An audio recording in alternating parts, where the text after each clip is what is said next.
What happens when a man who can buy anything tries to silence a woman who has nothing? This isn't just a story about a waitress and a billionaire. It's about the moment a dismissive, arrogant tycoon, a man used to the world bending to his will, made one simple, brutal demand of a young woman just trying to earn her living.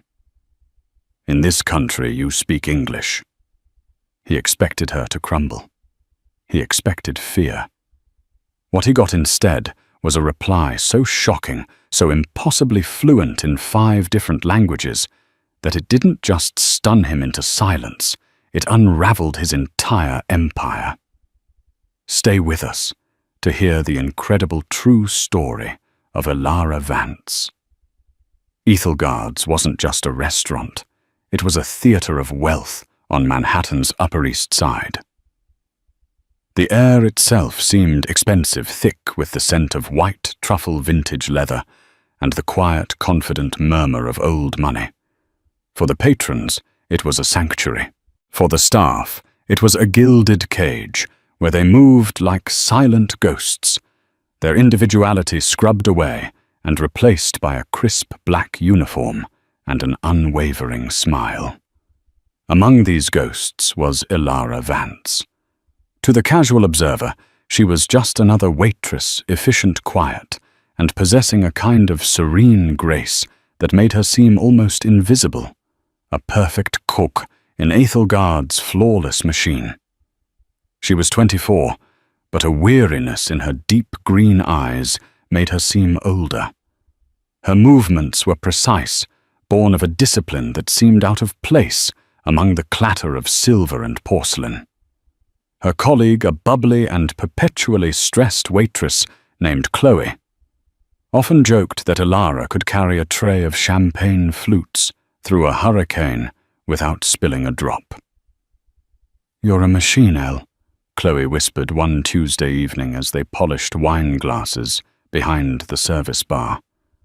"I swear you don't even breathe the same air as the rest of us mortals." Ilara offered a small, sad smile. "Just focused, Chloe. You know how Marco gets." Marco, the restaurant's manager, was a man whose spine was made of jelly and whose temperament was dictated by the size of a customer's tip. He orbited the floor with a perpetual cringe, terrified of offending the titans of industry who treated Ethelgard's as their private cafeteria. And there was no titan more fearsome than Damian Blackwood. The name was spoken in hushed tones among the staff. Blackwood wasn't just rich, he was a force of nature, a corporate raider who had built Blackwood Industries from nothing into a global behemoth. He was ruthless, sharp-tongued, and notoriously impatient.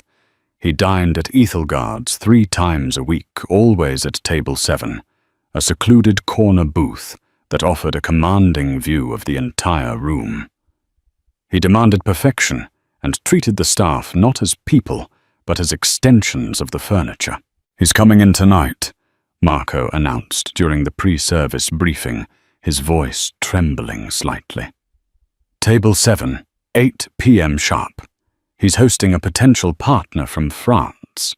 I want everything, and I mean everything, to be flawless. Ilara, you're on his section. You're the only one I trust not to crack." A collective sigh of relief went through the other waiters. Serving Blackwood was a trial by fire.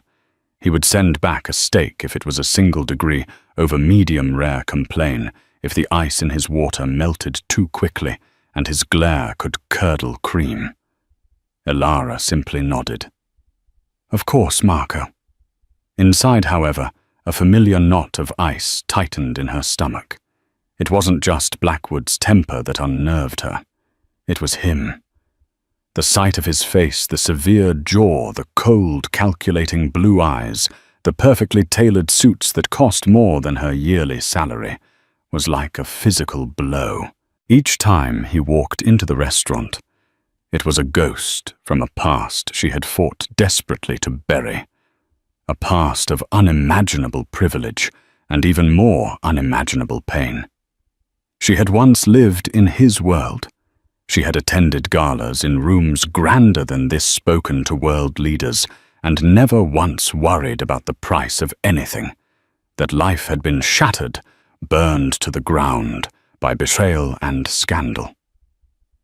Her family name Vance, once synonymous with philanthropy and integrity, was now a toxic whisper in the circles Blackwood frequented. Her father, Robert Vance, had been his mentor, his friend, and Damien Blackwood had been the architect of his downfall. Now here she was, Elara Vance, the heiress in exile, reduced to serving the very man who had destroyed her family, stolen their legacy, and left her with nothing but a new name and a desperate need to remain invisible. She wasn't just a waitress. She was a survivor, hiding in plain sight, and tonight she was about to serve her monster. As the clock ticked closer to 8 p.m., Elara meticulously checked table 7. The silverware was aligned with military precision. The crystal glasses were so clean, they seemed to disappear. She took a deep, steadying breath, smoothing down her apron. She was no longer Elara Vance, daughter of Robert Vance. Tonight, she was just a waitress. She had to be. Her survival depended on it. At precisely 8:20 p.m., the heavy oak doors of Ethelgard's swung open. Damien Blackwood strode in, not so much walking as conquering the space before him. He was a man in his late 40s, his dark hair lightly dusted with silver at the temples, radiating an aura of raw, unapologetic power. Behind him trailed a shorter, older gentleman with a kind face and impeccably styled grey hair, who looked slightly overwhelmed by Blackwood's pace. This was Monsieur Dubois, the French investor. Marco scurried forward, bowing and scraping. "Mr. Blackwood, a pleasure. Your table is ready." Blackwood didn't even glance at him, his eyes scanning the restaurant with an air of bored ownership. "Of course it is." He led his guest to table 7, settling into the booth and immediately pulling out his phone. Elara watched from the service station, her heart hammering against her ribs. Be invisible. Be a ghost. She picked up 2 leather-bound menus and a bottle of sparkling water plastered on her professional smile and approached the table. "Good evening, gentlemen. Welcome to Ethelgard's. May I offer you some water to begin?" She asked, her voice calm and even. Blackwood didn't look up from his phone. "Still. And make it quick."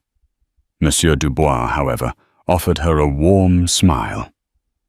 "Bonsoir, pour moi de l'eau gazeuse, s'il vous plaît." "Good evening. For me, sparkling water, please." Without missing a beat, Elara replied in flawless, Parisian-accented French. "Bien sûr, monsieur. Un excellent choix." "Of course, sir. An excellent choice." She turned to fill his glass from the bottle she was holding. For the first time, Damien Blackwood looked up. His eyes, cold as a winter sky, narrowed on her. A flicker of irritation crossed his face.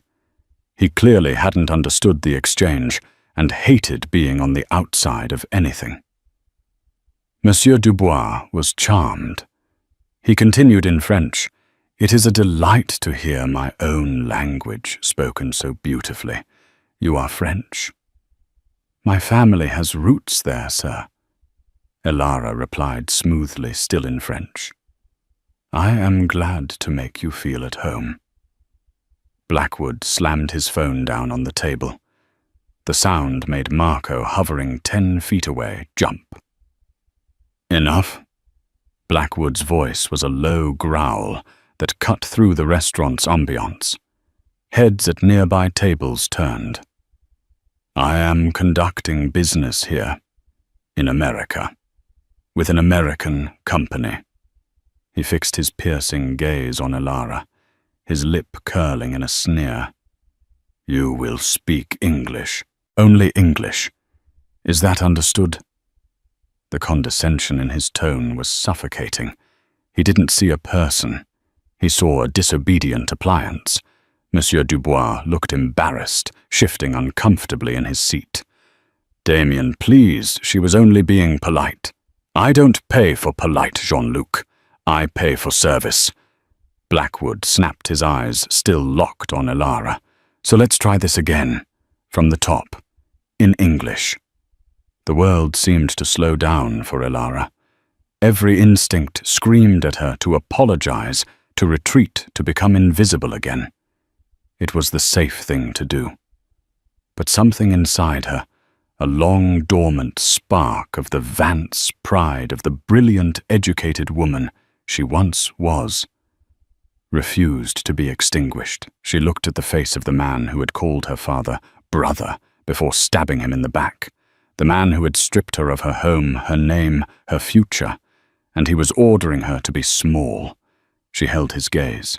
The polite, vacant waitress smile vanished, replaced by a look of cool, unreadable composure. She turned first to Monsieur Dubois and spoke in his native tongue. "Monsieur, je vous prie de m'excuser pour cette interruption. Votre confort est ma priorité." "Sir, please excuse this interruption. Your comfort is my priority." Then she shifted her posture slightly and addressed Blackwood. But the words that came out were not in English. They were in crisp, perfect Italian, her tone as sharp as shattered glass. "Signore, la sua maleducazione è pari solo alla sua ignoranza. Qui la cortesia è la lingua universale." "Sir, your rudeness is matched only by your ignorance. Here courtesy is the universal language." Blackwood's jaw went slack.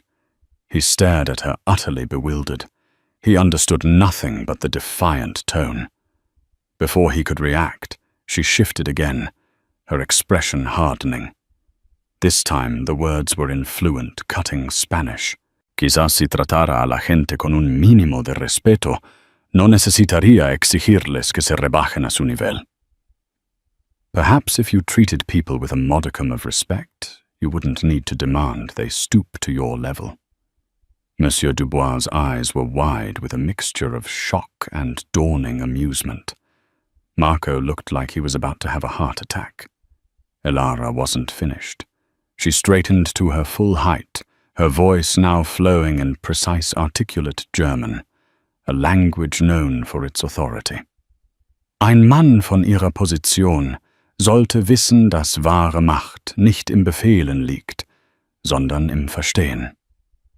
A man of your position should know that true power lies not in commanding, but in understanding." By now, a stunned silence had fallen over the surrounding tables. Everyone was staring. Damien Blackwood, the master of the universe, the man who silenced boardrooms with a single word, was being verbally dismantled by a waitress in 4 languages he couldn't comprehend. His face, usually a mask of cold control, was a canvas of pure, undiluted fury and humiliation. Finally, Elara looked him directly in the eye. She leaned in, just slightly, her voice dropping to a calm, clear, and impeccably enunciated Oxford English, the kind of English spoken in the halls of power he so desperately admired. "But of course, Mr. Blackwood, you are the customer and you demand English. So in English, I shall be happy to take your order. Or would you perhaps need a few more moments to compose yourself?"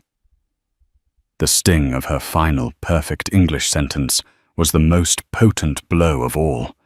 It wasn't just a reply. It was a declaration. She hadn't just spoken. She had shown him that his world was small and hers was vast. The waitress he had tried to humiliate was in that moment entirely his superior.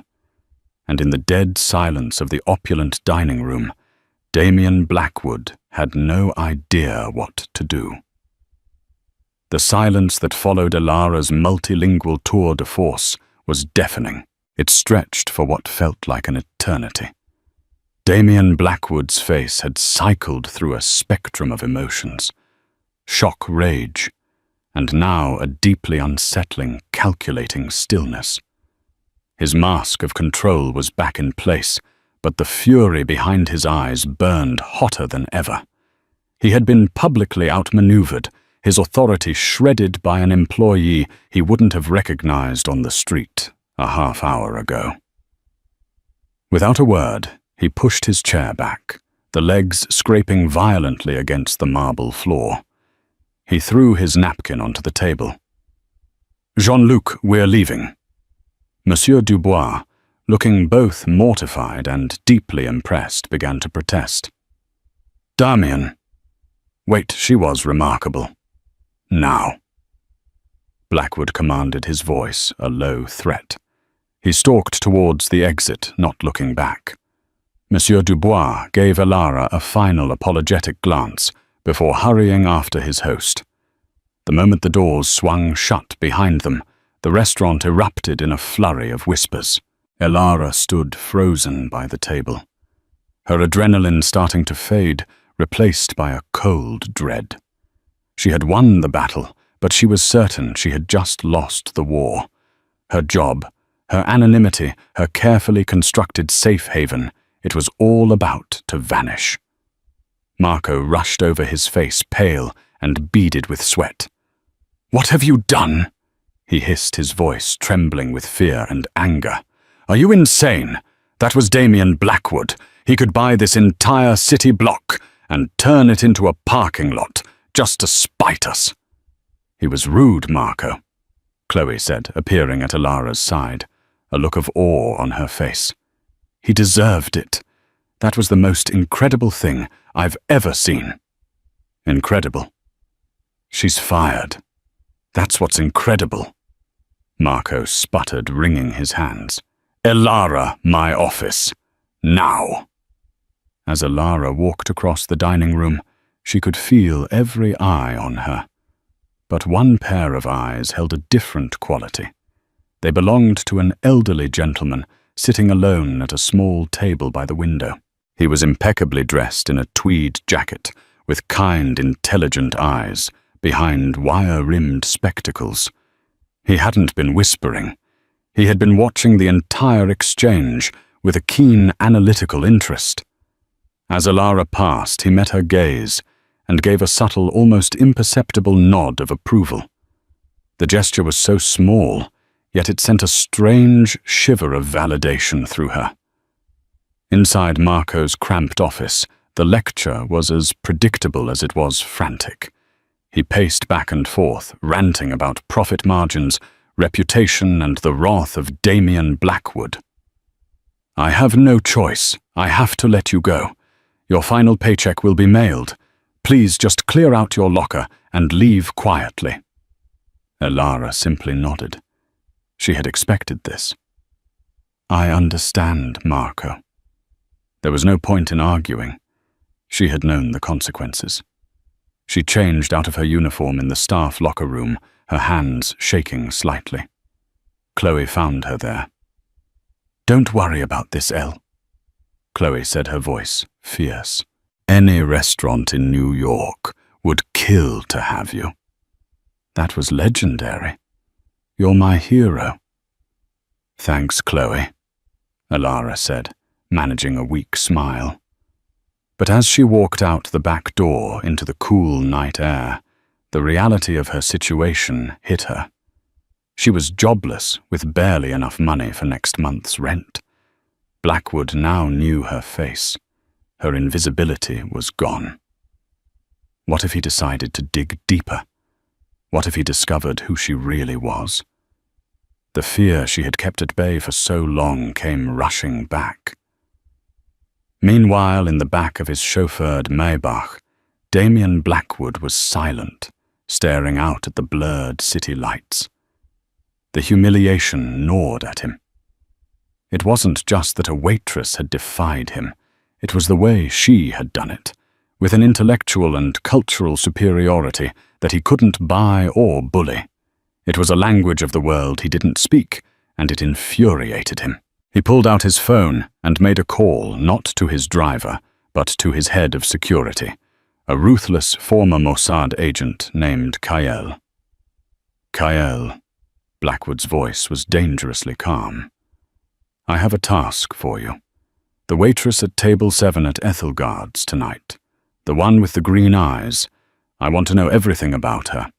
Her name, her address, where she was born, what she had for breakfast this morning. Everything.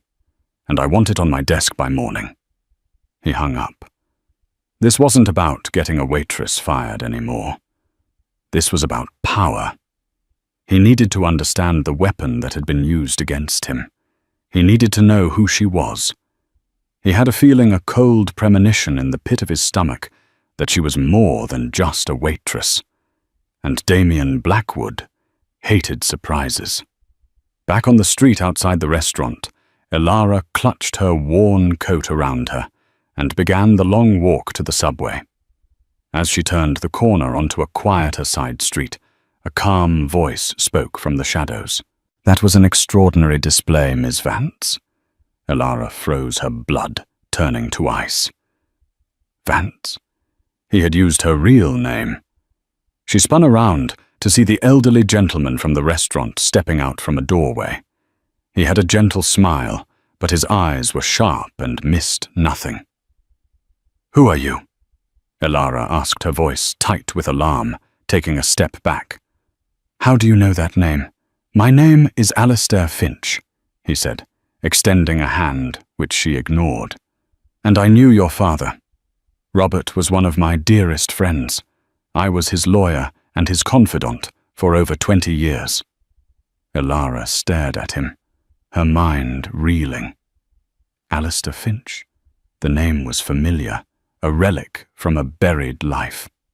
He was the one who had tried to fight for her father, the one who disappeared after the trial, after everything was lost. I've been looking for you for 3 years, Elara. Alistair said, his voice soft with sympathy. Ever since you vanished, I never believed for a second what they said about your father. And I know who was behind it all. He gestured back towards Ethelgard's, where the lights still glowed warmly. You just served him dinner, Alistair said, his voice grim. And tonight you did something I've been trying to do for years. You got under Damien Blackwood's skin. You made him lose control. And in doing so, you may have just given us the opening we've been waiting for. He pulled a simple white business card from his pocket. He will come for you now. Not to fire you, but to understand you. When he does, you will be ready. Call me. It's time to stop hiding, Elara. It's time to fight back. He pressed the card into her hand and melted back into the shadows, leaving Elara standing alone on the sidewalk, the small piece of cardstock in her palm, feeling as heavy as the keys to her entire past. The sun rose over Manhattan, but Damien Blackwood hadn't slept. He sat in his penthouse office, a glass cage overlooking Central Park, the city sprawling beneath him like a kingdom he had conquered. On the polished obsidian surface of his desk lay a single file delivered by his security chief, Kyle, an hour earlier. The file's cover was stark white, bearing a single name, Elara Vance.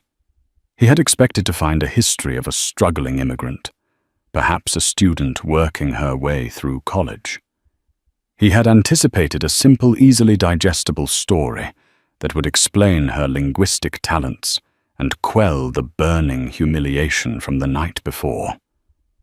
What he found instead was a ghost. He opened the file. The first page was a photograph, a professional headshot from 3 years ago. The young woman in the picture was smiling, her green eyes bright with a life and hope he had not seen in the tired waitress.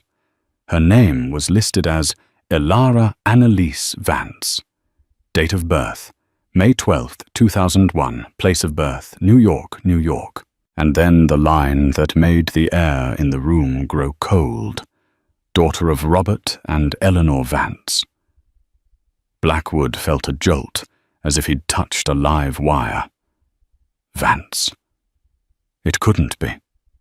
He read it again, his mind racing, connecting the dots with the brutal efficiency that had made him a billionaire.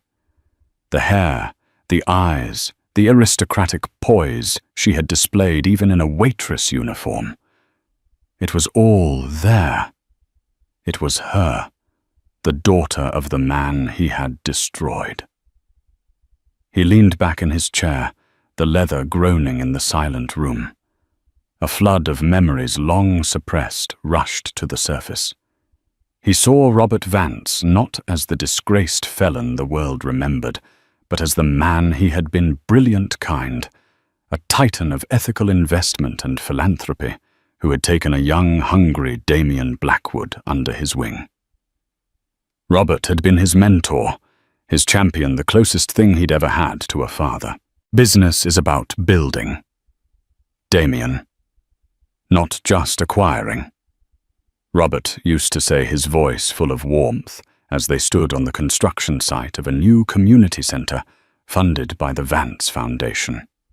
You build wealth, yes, but you also build communities, you build futures. That is the real legacy. Damien had admired him. He had even loved him in his own way. But admiration had curdled into envy. Robert's vision was about legacy. Damien's was about power. He saw Robert's philanthropy not as noble, but as a weakness, a diversion of funds that could be used for aggressive expansion. He saw Robert's trust as a vulnerability to be exploited. The betrayal had been a masterpiece of corporate warfare. It was slow, meticulous, and utterly devastating. Over 2 years, Blackwood had created a shadow network of shell corporations. He had siphoned small, untraceable amounts from the Vance Foundation's international accounts, rerouting them through a labyrinth of offshore entities before funneling them into a single account in the Cayman Islands, an account opened in Robert Vance's name using forged documents. The final move was to orchestrate an anonymous tip to the SEC.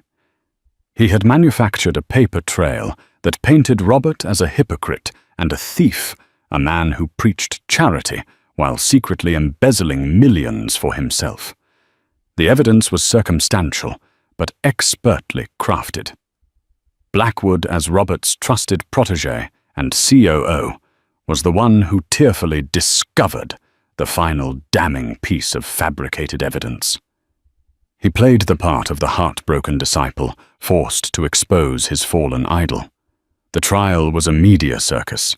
Robert Vance, a man renowned for his integrity, was crucified.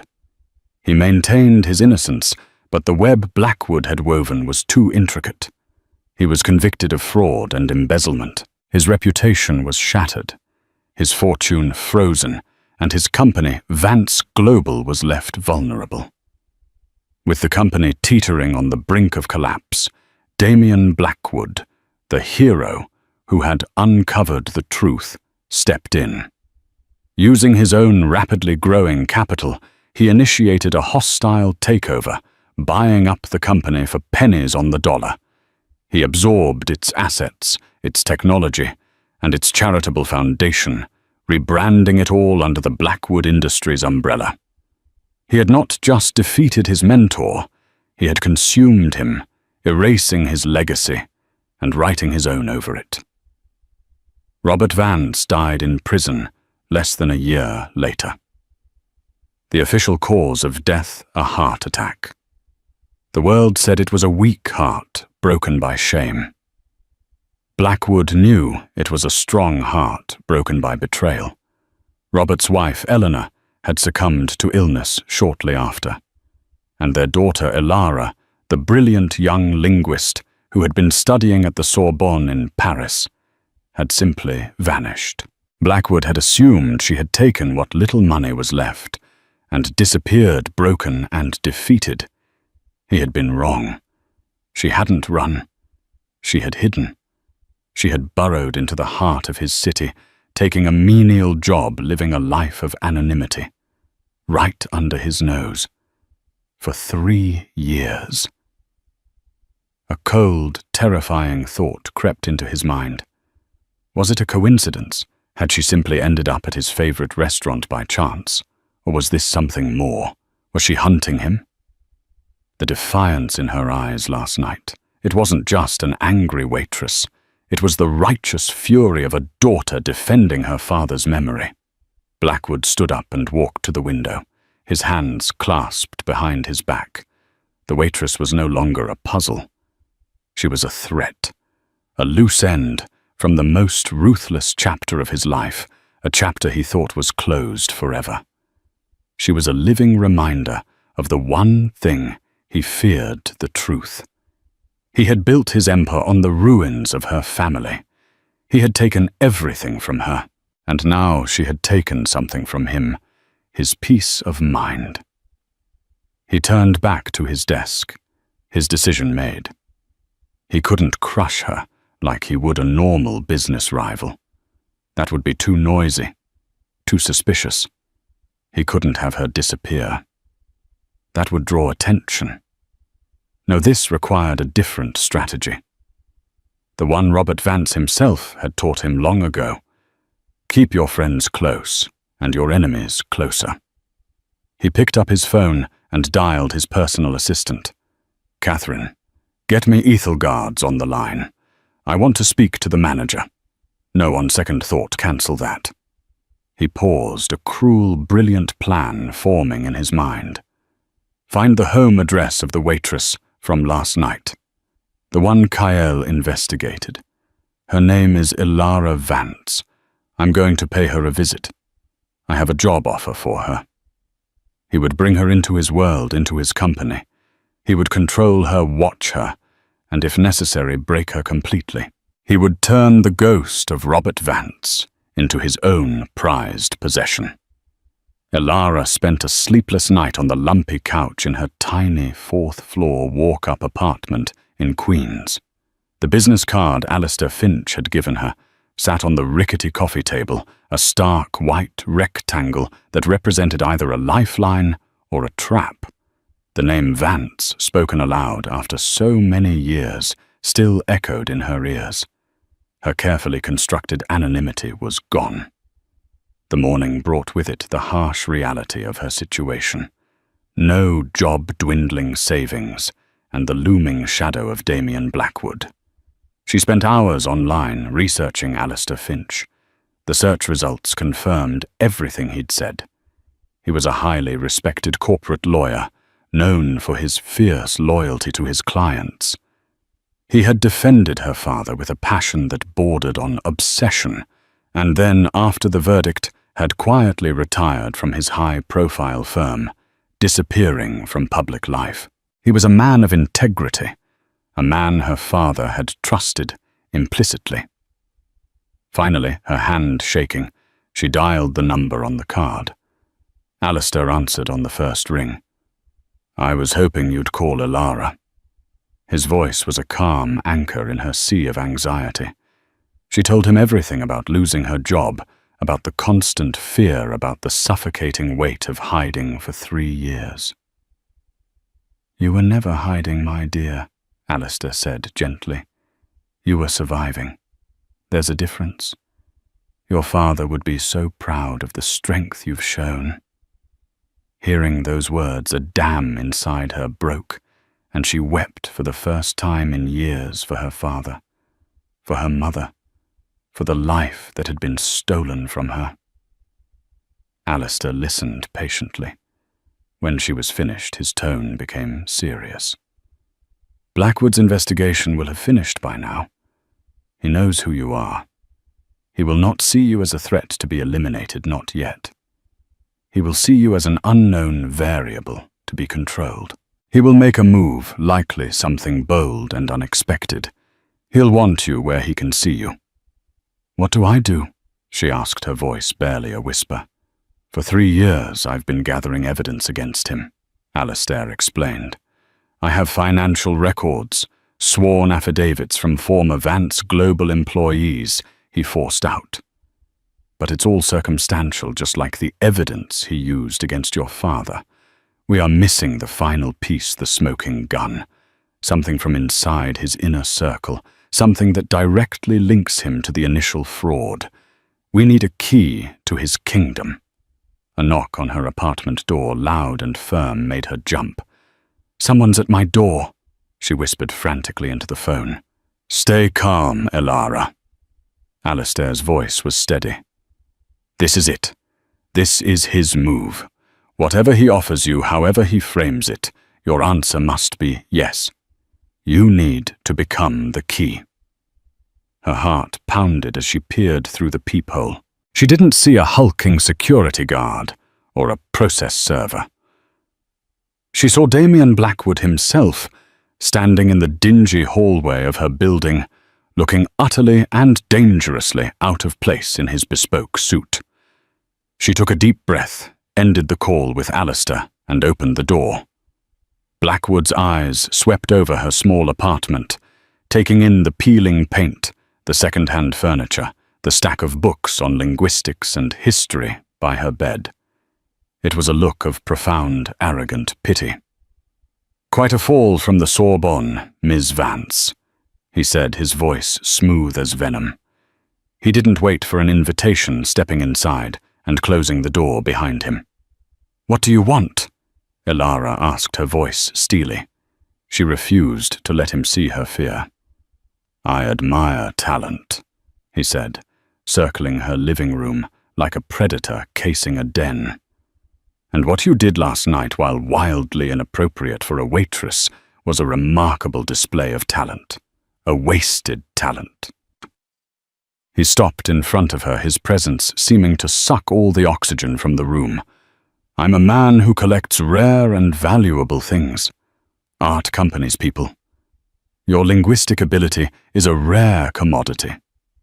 I have a proposition for you." Elara remained silent, her expression a mask of neutrality, just as Alistair had coached. "I am expanding Blackwood Industries into several new international markets," he continued. "Russia, China, the Middle East. It requires delicate negotiations, a deep understanding of culture and language that my current team lacks. I need a special advisor, a personal translator who can move between these worlds seamlessly. The position comes with a 6-figure salary, a corporate apartment in my own building, and access to resources you can only dream of." He paused, letting the offer hang in the air. It was a golden cage, beautifully constructed and designed to imprison her. He was offering her a pale imitation of the life he had stolen from her, a life where her talents would serve his ambition. "Why me?" she asked, her voice level.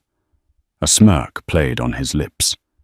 "Let's call it a gesture of goodwill.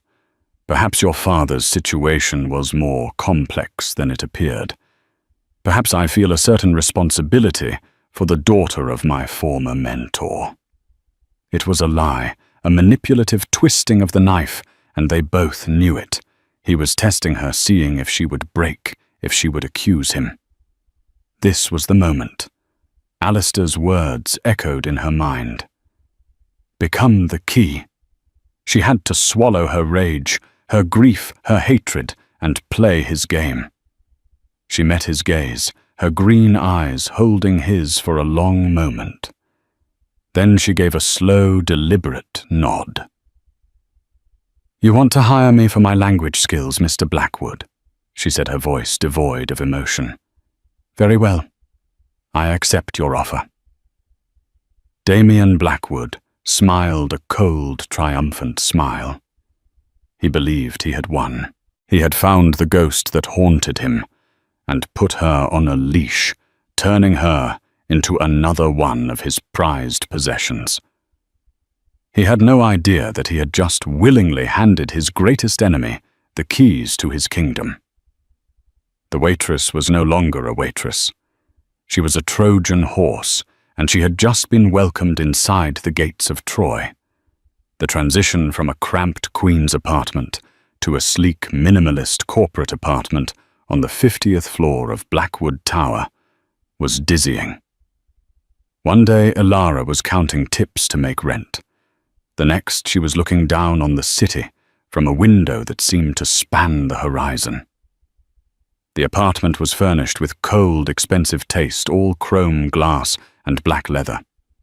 It felt less like a home and more like a beautifully appointed prison cell. A golden cut just as she had imagined. Her new role as special advisor and personal translator to Damien Blackwood thrust her into the very heart of his empire.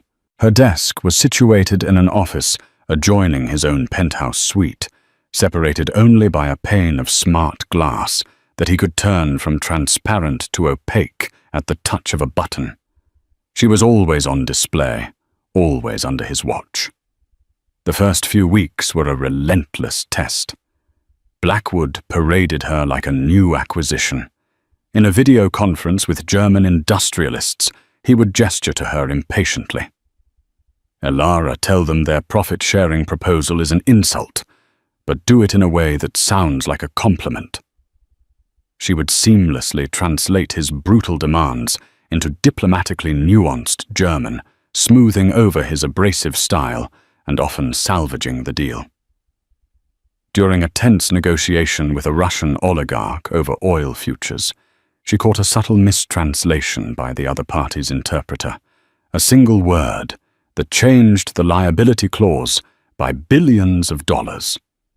She corrected it quietly in flawless Russian, earning a rare, fleeting look of genuine surprise from Blackwood. She played her part perfectly. She was diligent, efficient, and emotionally detached. To Blackwood and his executive team, she was an enigma, a linguistic prodigy with a mysterious past utterly devoted to her work. They saw her talent, but were blind to her purpose. Every night after the long days of navigating corporate shark-infested waters, she would return to her silent apartment and report to Alistair. "He's arrogant," she told him over an encrypted line. "His entire system is built on the assumption that no one is smart enough to challenge him. The security is focused outward to stop corporate espionage from his rivals. He's not looking for a threat on the inside." "That's our advantage," Alistair's voice crackled back. "The evidence we need is a digital ledger. I call it Project Nightingale. It was a shadow accounting system your father suspected Blackwood was using even before the takeover. It would detail the initial siphoning of funds from the Vance Foundation. It's the source code of his original sin. If it still exists, it will be on his central server, likely hidden behind layers of encryption." Elara's mission was clear. She had to find Project Nightingale. She began to use her unique position to her advantage. Her job required her to have high-level clearance to access documents for translation. She started by staying late, citing the need to prepare for an upcoming meeting with Japanese investors. Under the guise of studying financial reports, she began mapping Blackwood's server architecture. She used her knowledge of languages to her advantage, exploring files in different languages that other employees would overlook.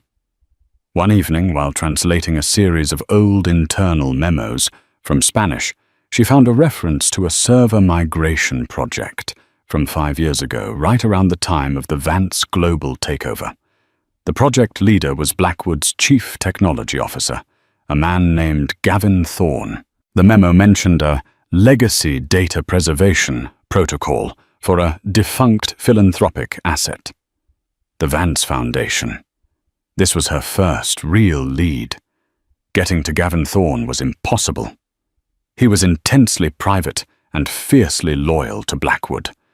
So Elara targeted his deputy, a junior programmer who was struggling to learn Mandarin for a new project in Shanghai. Elara, coincidentally, met him in the company cafeteria and offered to help. Over several tutoring sessions, she subtly steered the conversation towards server security and data archiving. Feigning technical ignorance, she asked him innocent-sounding questions about how one would find very old, heavily encrypted files. "The old man is paranoid," the programmer grumbled one day, frustrated with a piece of code. He keeps the really old stuff on what we call the Ethel Guard server. It's a ghost server air-gapped from the main network. You can only access it physically from the terminal in Thorne's office or, well, from the boss's personal console in the penthouse. The penthouse, the lion's den itself. An opportunity presented itself a week later. Blackwood was hosting a lavish dinner for a delegation from the United Arab Emirates. He needed Elara present to translate. The dinner would be held in the main entertaining area of his penthouse residence, 2 floors above their offices. "I'll need you on call for the entire evening," he commanded. "Stay in the penthouse study. Don't wander."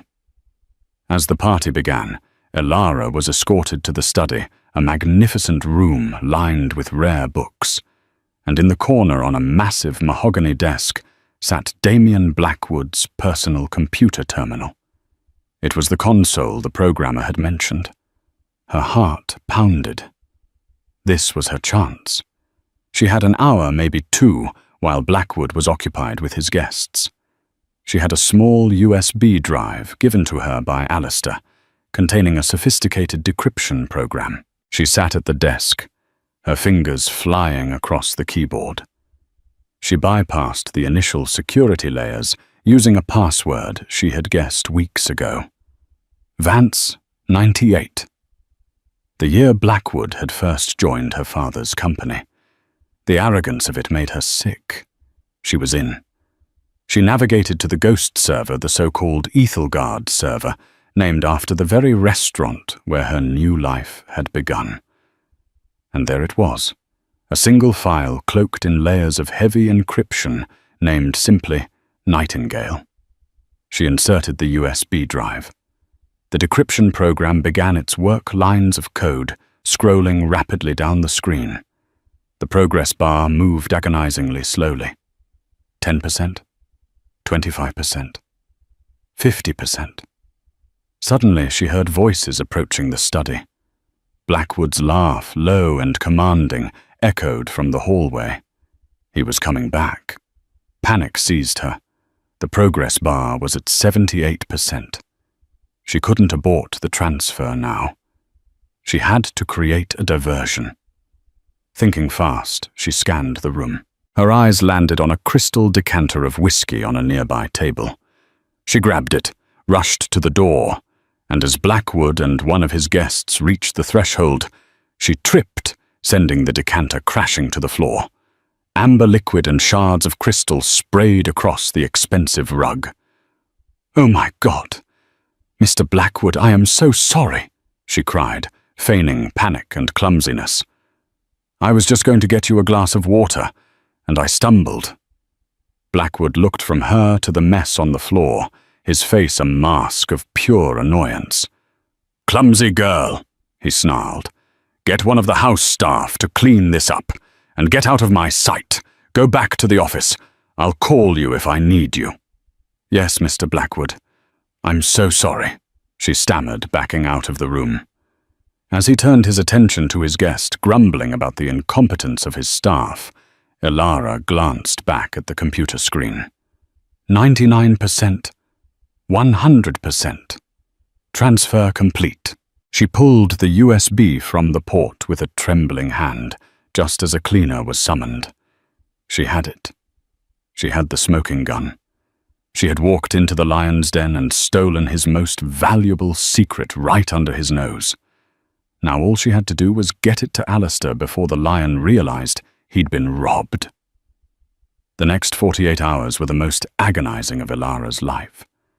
She sent the encrypted file to Alistair immediately using a secure drop, but she still had to go into work and face Damien Blackwood, pretending that nothing had happened. She had to sit in her glass office, translating contracts and fielding calls, while Alistair and his team of forensic accountants worked frantically to decrypt and verify the contents of the Nightingale file. Blackwood was more volatile than usual, his temper flaring at the slightest provocation. He seemed to sense that something was amiss, a shift in the power dynamic he couldn't quite identify. His cold blue eyes would often rest on Elara, searching, probing, as if trying to see past the facade of the efficient employee to the enemy within. On the third day, the call came. It was a single pre-arranged text message from Alistair the Nightingale is singing. It's time. It was a full confession in numbers.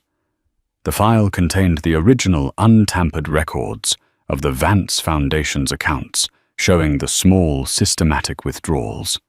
It also contained a separate ledger detailing exactly where that money was moved through Blackwood's shell corporations, and finally, a log of the deposits into the forged Cayman Islands account.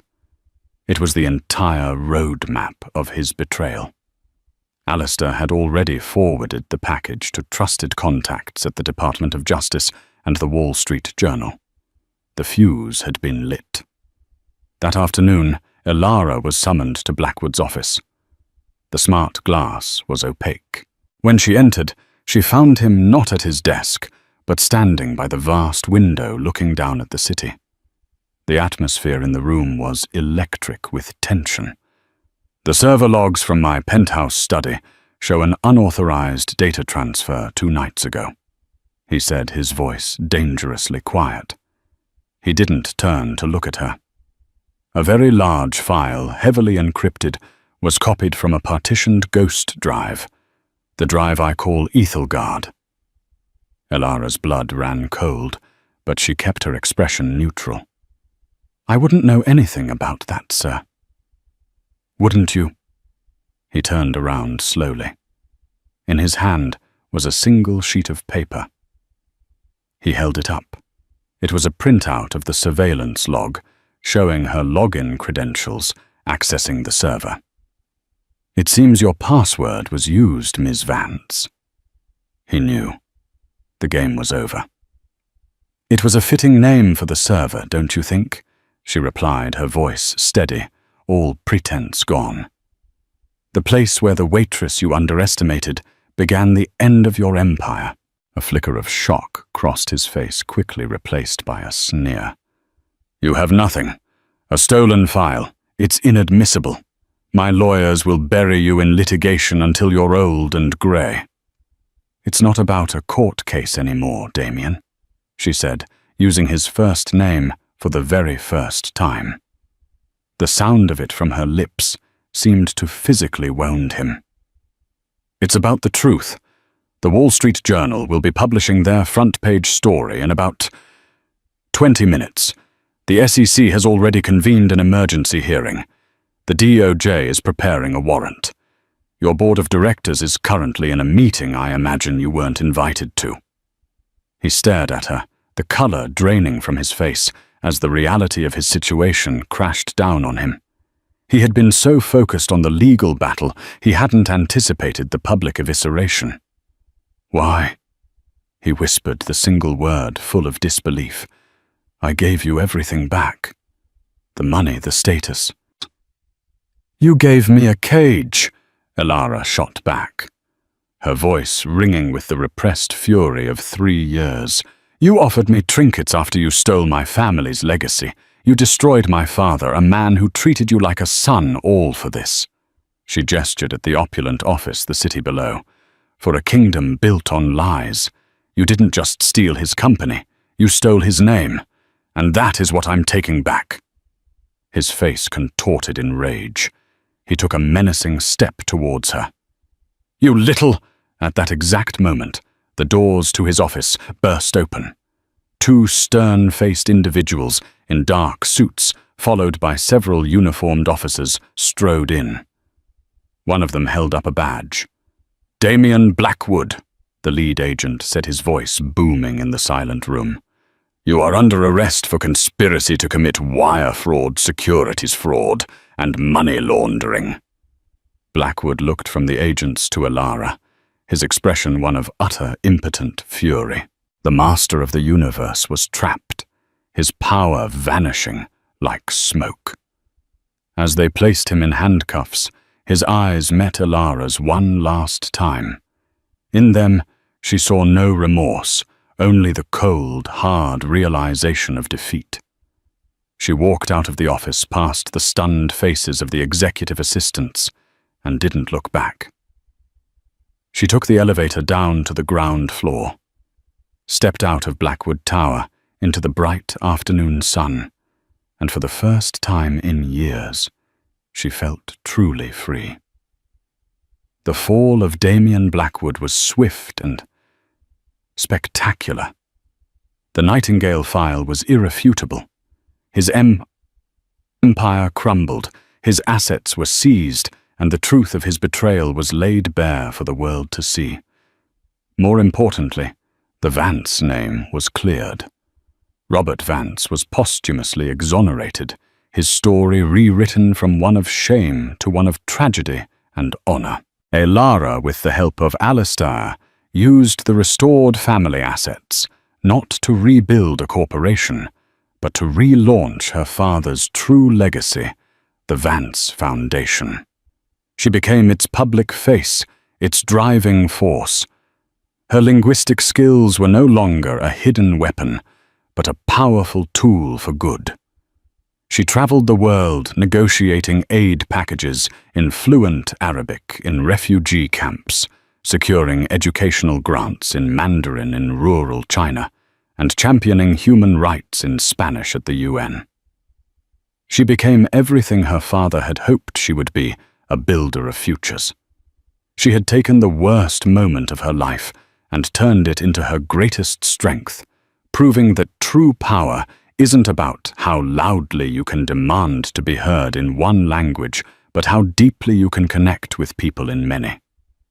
Elara Vance's story is a powerful reminder that strength isn't always loud. It can be the quiet dignity of a waitress, the hidden knowledge of a scholar, or the unyielding love of a daughter. Damien Blackwood believed his wealth made him invincible, but he forgot that true power lies in character, intelligence, and the courage to speak the truth no matter what language it's in. Elara didn't just get justice for her father. She reclaimed her own identity and turned a weapon of hate into a tool for healing across the globe.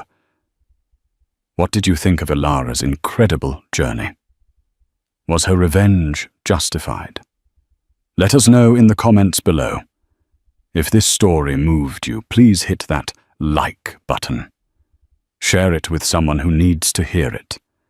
And don't forget to subscribe to our channel for more incredible true stories of hidden heroes and justice served.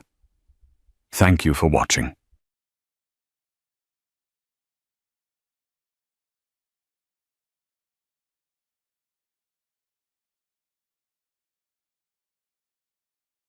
What if the person who promised to love and protect you forever was the same person who tried to send you to your grave? For Elara Vance, this nightmare became a reality. She had the perfect husband, the perfect home, a life painted in shades of gold. But beneath the polished surface, a dark secret was festering, fueled by greed and betrayal. Pushed from a cliff and left for dead by her husband, Julian, her story was supposed to end there. But it didn't. This isn't just a story of survival. It's the story of a woman who walked through hell and returned not as a victim, but as the architect of a spectacular reckoning. Elara Vance believed her life was a testament to modern fairy tales. She lived with her husband, Julian Vance, in a sprawling penthouse overlooking the shimmering lights of Boston. Their apartment, featured once in an Architecture Digest, was a symphony of glass, steel, and minimalist art, a space that felt both expansive and intimate. To their friends and family, they were the golden couple. Julian was a charismatic and ambitious financial analyst on the fast track to a partnership at a prestigious firm, Archer and Sterling. Elara, with her background in art history, worked as a freelance curator for private collectors, a job she loved for its quiet beauty and intellectual challenge. Their love story had begun like a screenplay. They met at a charity gala. He'd been instantly captivated by her quiet intelligence and the way her eyes lit up when she spoke about Renaissance art. He pursued her with a charming intensity that swept her off her feet. He remembered the smallest details, her favorite flower peonies, her preference for Earl Grey tea, the obscure Italian painter she'd written her thesis on. He made her feel seen, cherished, and safe. "You're my anchor, Elara," he would often whisper, tracing the line of her jaw as they lay in bed, the city lights twinkling below. "Everything I do for us, to build our future." And Elara believed him. She poured her heart into their marriage, creating a sanctuary for him to return to after his high-stakes days at the office. She managed their home, hosted flawless dinner parties for his colleagues, and was his most ardent supporter. When he spoke of market volatility and risky investments, she'd listen patiently, her faith in his brilliance unwavering.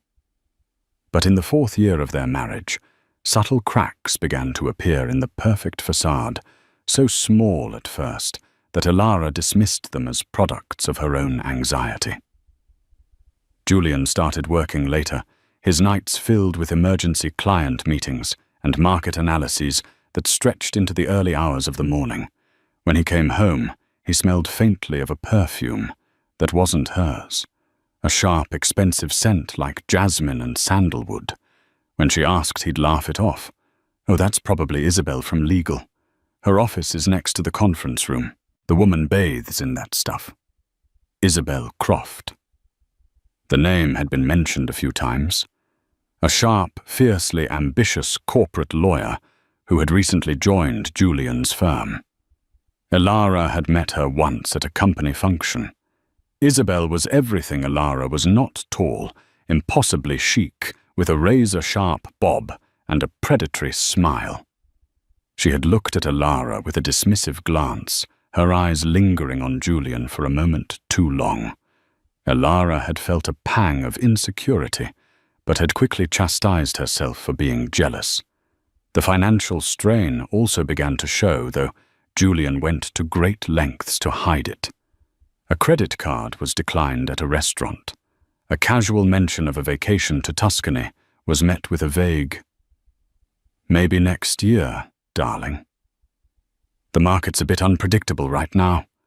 Elara, who had her own comfortable income and a modest inheritance from her grandmother, offered to help. "Don't be ridiculous, Elle," he'd said, his tone sharper than intended. "I'm the man of this house. I provide. I have everything under control." But he didn't. What Elara didn't know was that Julian's ambition had curdled into reckless greed. He had made a series of high-risk off-the-books trades, using borrowed capital, promising his private investors astronomical returns. When the market turned against him, he wasn't just facing losses. He was facing ruin and potential prison time. He was millions of dollars in debt to people who were not known for their patience. His desperation became a fertile ground for Isabel Croft's influence. She saw the weakness behind his charm, the panic behind his confident facade. She wasn't just an affair. She was a co-conspirator. One evening, Elara was working late in her home office, cataloguing a new collection for a client, when Julian entered.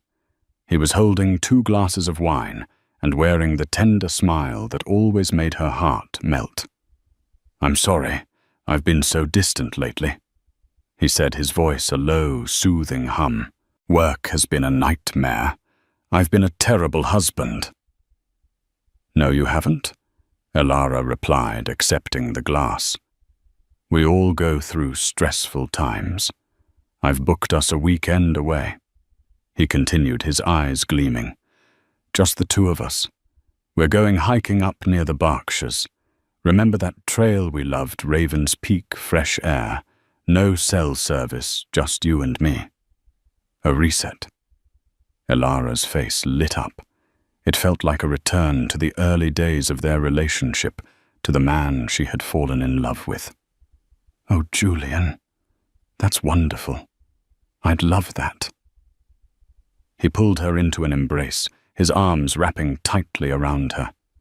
"I just want things to be perfect again," he whispered into her hair.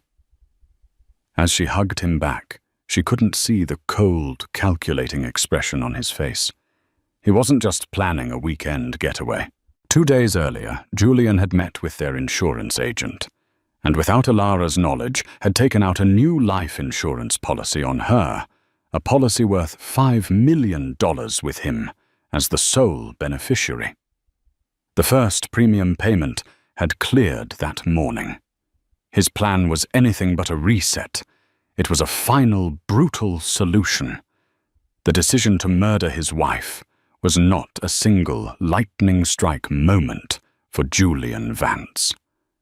It was a slow creeping poison that had seeped into his thoughts over weeks, cultivated in the hushed late-night conversations he had with Isabel Croft. Their affair had moved beyond the physical. It had become a strategic alliance fueled by mutual greed. Their meeting spot was a sterile, impersonal hotel bar downtown, the kind of place where anonymity was the main attraction. Isabel sat across from him, her long, lacquered nails tapping impatiently on her cocktail glass. "They called again, Julian," she said, her voice low and sharp. "Mr. Petrov's associates. They aren't asking for their $3 million anymore. They're demanding it. And they mention they know where we live. Both of us."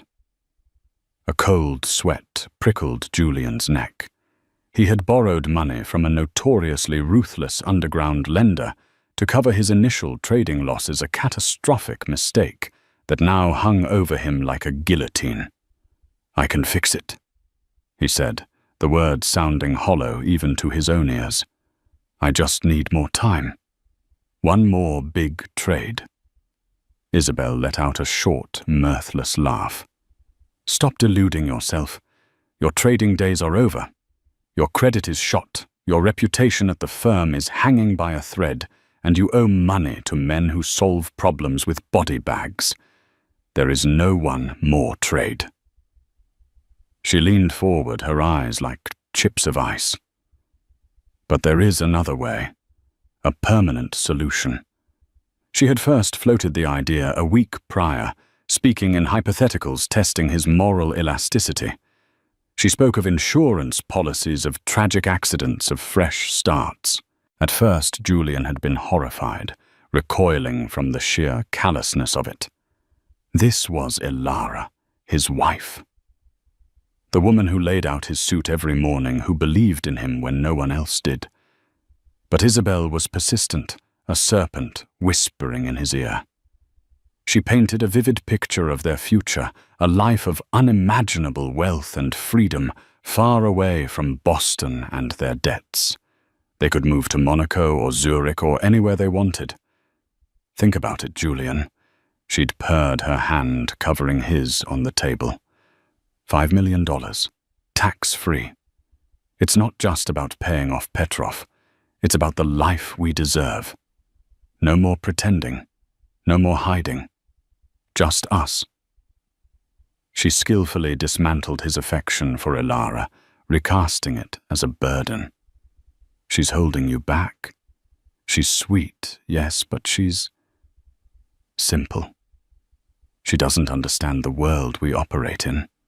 She doesn't understand the pressure you're under. She would never understand what needs to be done."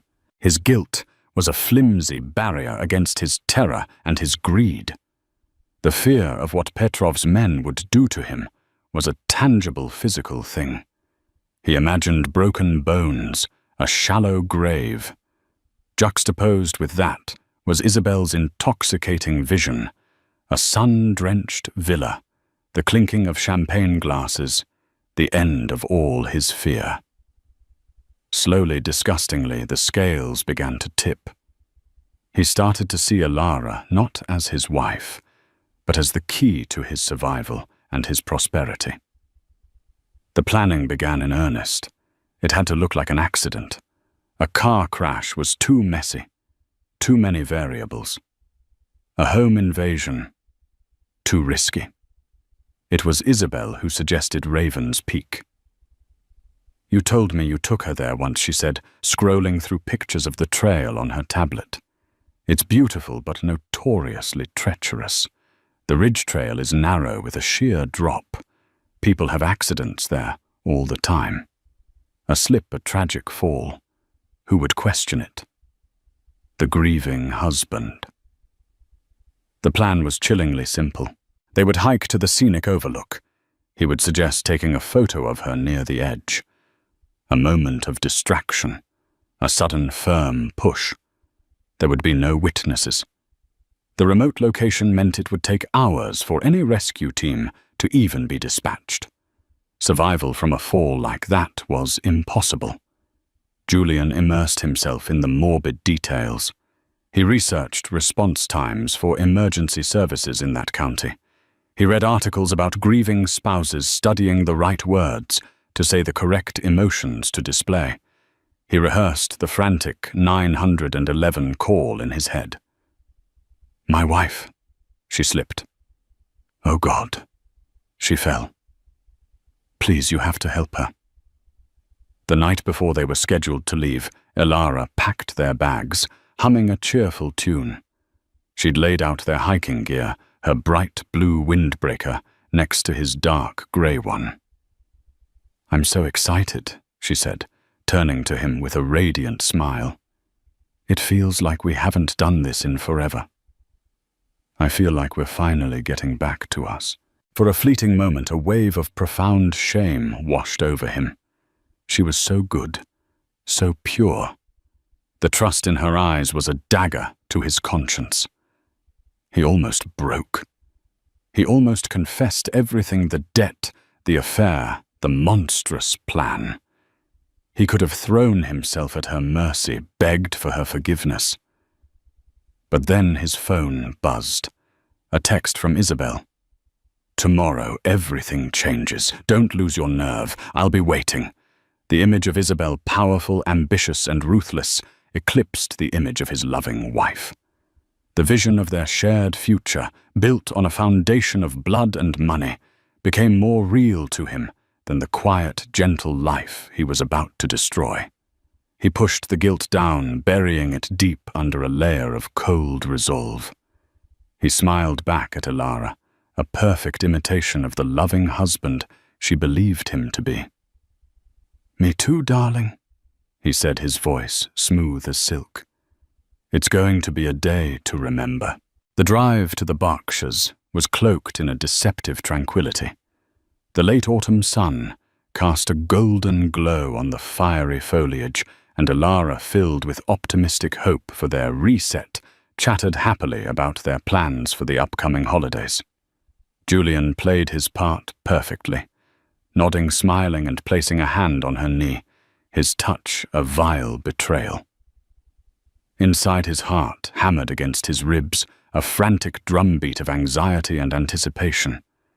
Every mile they drove closer to Raven's Peak was a mile further away from the man he once was. They arrived at the trailhead under a clear, crisp blue sky. The air was cool and smelled of pine and damp earth. "It's even more beautiful than I remember," Elara said, breathing in deeply. She was vibrant, her cheeks flushed with excitement, completely oblivious to the abyss she was about to face. The hike began innocently enough. They navigated the familiar path, their boots crunching on fallen leaves. They spoke of trivial things, a movie they'd seen, a funny story about their neighbor's dog. For a few moments, walking beside her, Julian felt a surreal sense of normalcy, as if this were just another weekend, another memory they were creating together. But the weight of the $5 million insurance policy and the debt he owed felt like a physical stone in his gut. After about an hour, they reached the turnoff for the ridge trail leading to the overlook. A wooden sign warned "Caution, narrow trail," Steep drop-offs. Proceed with care. Ready for the best view in the state. Julian asked, his voice strained. Always Elara beamed her trust absolute. The trail narrowed significantly, with the mountain rising on one side and a sheer cliff face dropping hundreds of feet on the other. A sea of green and gold treetops stretched out below a beautiful, terrifying void. Elara walked ahead, her steps confident. Julian followed a few feet behind his own steps, feeling heavy, leaden. His mouth was dry. His palms were slick with sweat. This was it. The moment was approaching. They reached the overlook, a small rocky platform that jutted out from the cliff. The view was breathtaking, a panoramic vista of the rolling hills and distant mountains. "Oh, Julian, it's incredible," Elara whispered, standing near the center of the platform, her back to him, as she gazed out at the horizon. "It is he," managed to say his voice, a hoarse whisper. "Now, do it now," Isabel's voice echoed in his mind. "Don't lose your nerve. Come stand over here," he said, his voice regaining some of its manufactured charm. "Let me get a picture of you with that view. Right by the edge, it'll look amazing." Elara, ever obliging, smiled and moved cautiously towards the precipice. "Like this. Don't make me stand too close. You know how I feel about heights." She laughed, a light, airy sound that was brutally poignant. "Just a little closer," he urged, raising his phone as if to frame a shot. "Perfect." She stood there, her back to him, a fragile silhouette against the vast, empty sky. Her blue windbreaker was a slash of vibrant color against the earthy tones of the rock and trees. In that split second, Julian saw their entire life together. Flash before his eyes, their wedding day, her laughter filling their apartment, the way she slept with one hand tucked under her cheek. A tremor of hesitation, the last gasp of his conscience, shook him. But then he thought of Petrov. He thought of prison. He thought of the life of luxury Isabel had promised. And he made his choice. He closed the distance between them in 2 quick, silent steps. Elara, sensing his movement, started to turn a questioning look on her face. Julian. Her name died on her lips as his hands slammed into the center of her back. It wasn't a shove. It was a powerful, decisive push executed with the cold efficiency of a business transaction. Her eyes widened in a moment of pure, unadulterated shock and betrayal. There was no time to scream. The force of the impact lifted her off her feet, her body tipping forward into the void. For Elara, the world dissolved into a sickening, terrifying lurch. The solid ground vanished from beneath her feet. The sky and the earth swapped places in a dizzying, violent blur. The last thing she saw was Julian's face, not twisted in anger or rage, but blank, impassive like a stranger. It was the face of a man closing a deal. Her body cartwheeled through the air. The wind rushed past her ears, a deafening roar that drowned out her own thoughts. Then came the impact. Not one, but a series of brutal, jarring collisions as her body crashed through a canopy of thick pine branches. The snapping of wood mingled with the sickening crack of her own bones. The branches, while breaking her fall and likely saving her life, ripped and tore at her, inflicting terrible damage. Her final coherent thought was a single agonizing question. Why then everything went black?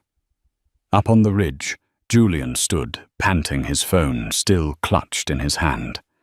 He stared at the empty space where his wife had just been. Silence. He waited for a scream, a thud, anything. But there was only the sound of the wind whispering through the trees. He waited a full minute, his meticulously rehearsed plan taking over. He forced his face into a mask of horror. He fumbled with his phone, his fingers shaking, and dialed 911. "My wife!"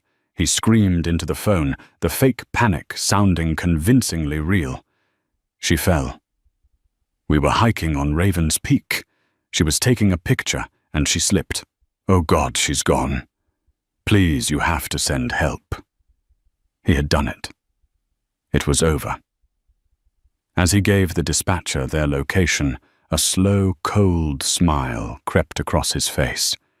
He was free. He was rich. He was a grieving widower, and no one would ever know the truth. Far below the ridge of Raven's Peak, in a dense, inaccessible part of the forest, Elara Vance lay broken but alive. The thick boughs of the old-growth pines had acted as a brutal life-saving net, slowing her descent before she landed on a steep, moss-covered embankment. She was unconscious, bleeding and shattered, but her heart, against all odds, was still beating. She was found 2 days later, not by the official search and rescue team, who had focused their efforts on the base of the main cliff, but by a reclusive man named Silas. Silas was a former park ranger who had retreated from the world decades ago after a personal tragedy, living a quiet, off-the-grid existence in a small cabin miles from any marked trail. He was checking his hunting snares when his dog, a grizzled old hound named Buster, began barking frantically, leading him to the crumpled form in the bright blue windbreaker. Silas, with his years of wilderness experience, knew she was in a critical state. He carefully splintered her leg with branches, and cloth cleaned her wounds as best he could, and with Herculean effort managed to transport her on a makeshift travois back to his cabin. He nursed her with a quiet, stoic competence, using herbal remedies and old-world knowledge. For a week, Elara drifted in and out of a feverish delirium, her mind a maelstrom of pain and fragmented memories of a blue sky. A sudden push and Julian's cold, empty eyes. When she finally regained full consciousness, the physical pain was eclipsed by the emotional agony of memory. It hadn't been an accident. He had pushed her. The man she loved, the man she had built her life with, had tried to murder her. The realization was a soul-crushing weight, far heavier than any of her physical injuries. Grief raw and savage consumed her. She wept for days, not for her broken body, but for her shattered heart and the death of the life she thought she had.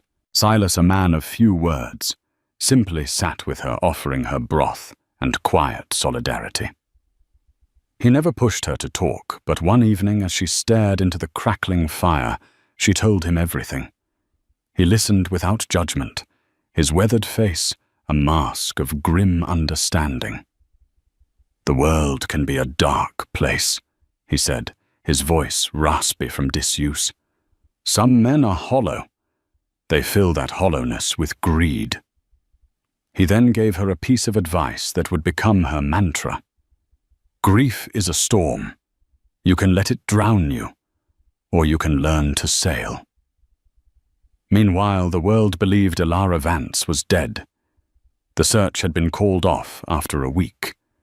Her tattered, bloodied windbreaker was found snagged on a rock at the bottom of the gorge, and the authorities concluded she had been taken by wildlife after the fall. Julian played the part of the devastated husband to perfection. He gave a tearful press conference, established a charitable foundation in her name, and was comforted by friends and family who saw only his profound grief. The $5 million insurance payment was processed and paid out. In Silas's remote cabin, cut off from the world, Elara began the slow, arduous process of healing. Her body mended the bones, knitting back together, leaving scars that would forever tell the story of her fall. But it was her spirit that underwent the most profound transformation. The storm of grief subsided, and in its place a cold, hard resolve began to form. She would not be a victim. She would not let him win. The memory of his betrayal became the fuel for a fire she never knew she possessed. She knew she couldn't just reappear. Julian was now a rich man, insulated by public sympathy. Who would believe her fantastical story against the word of the grieving widower? They would think she was crazy, an imposter. She needed to disappear completely, to let Alara Vance remain dead.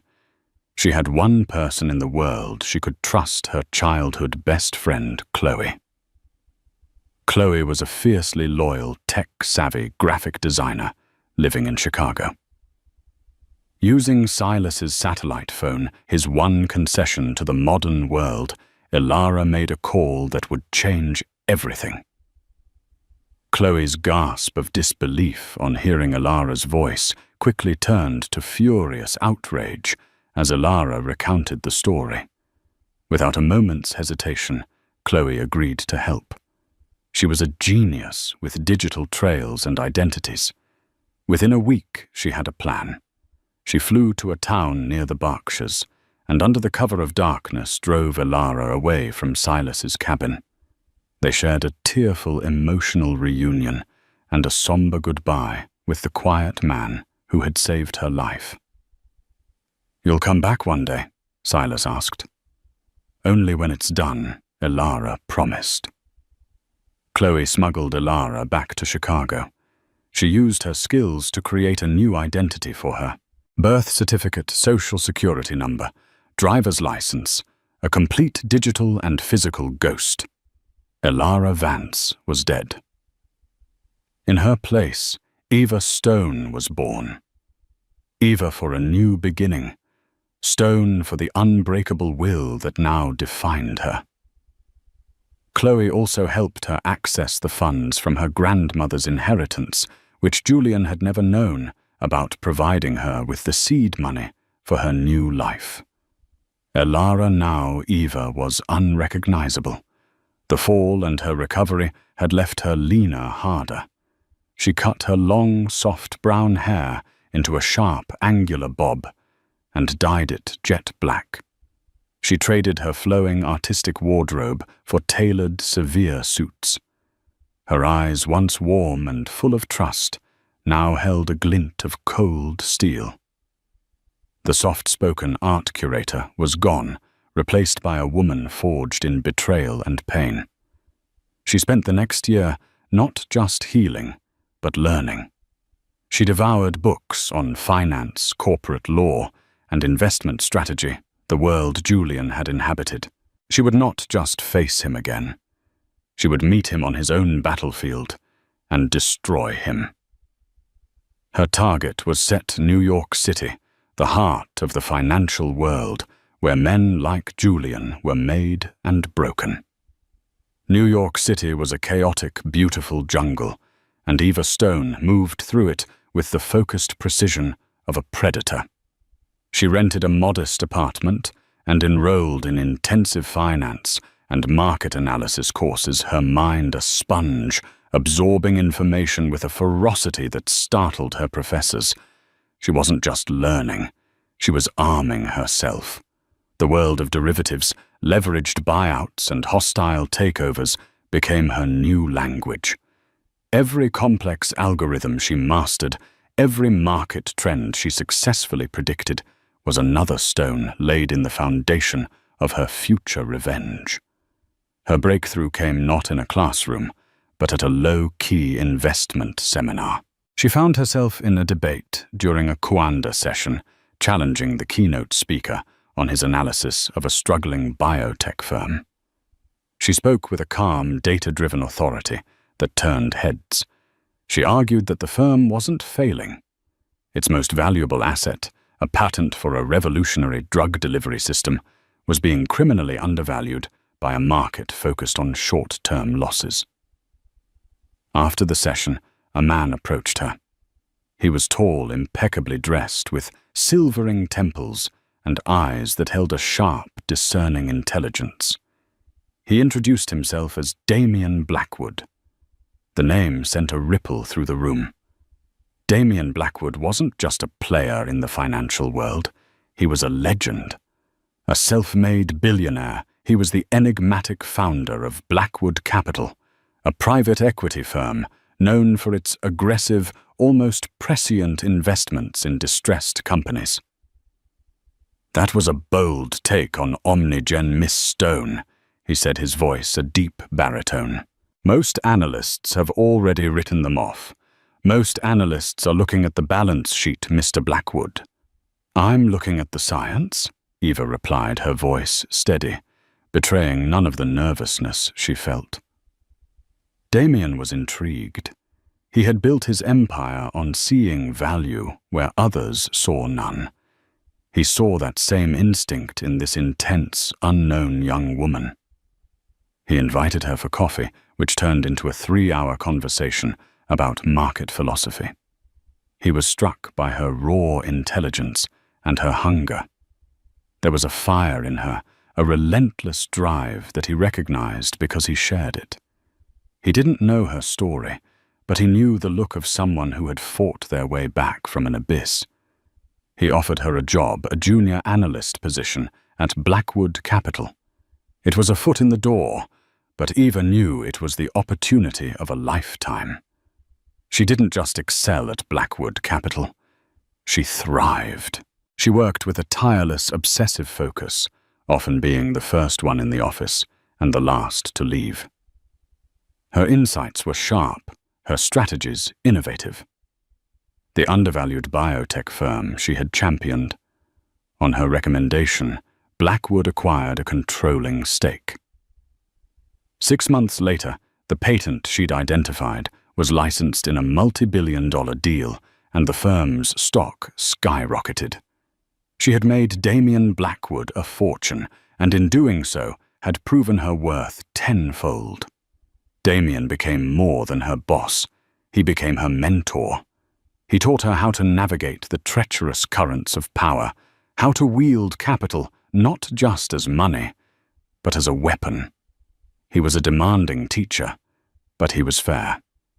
As their professional relationship deepened, so did their personal one. He was a private man, a widower whose wife had died from cancer years ago. He saw in Eva a kindred spirit, a survivor. He was drawn to the strength in her, the resilience that was evident in everything she did. One evening, working late in his penthouse office overlooking Central Park, he finally asked the question that had been on his mind for months. "Eva, you work like you're being chased by demons," he said gently. "Who are you running from?" Looking into his steady, patient eyes. Eva made a decision. She couldn't build a future, even one of revenge, on a foundation of lies. She took a deep breath and told him everything. The perfect marriage, Julian Isabel, the life insurance policy, the hike on Raven's Peak, the fall, Silas, and the creation of Eva Stone.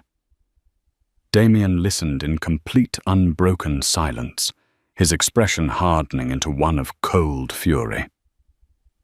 When she finished, the room was quiet for a long moment. "The man is a monster," he said, his voice dangerously low.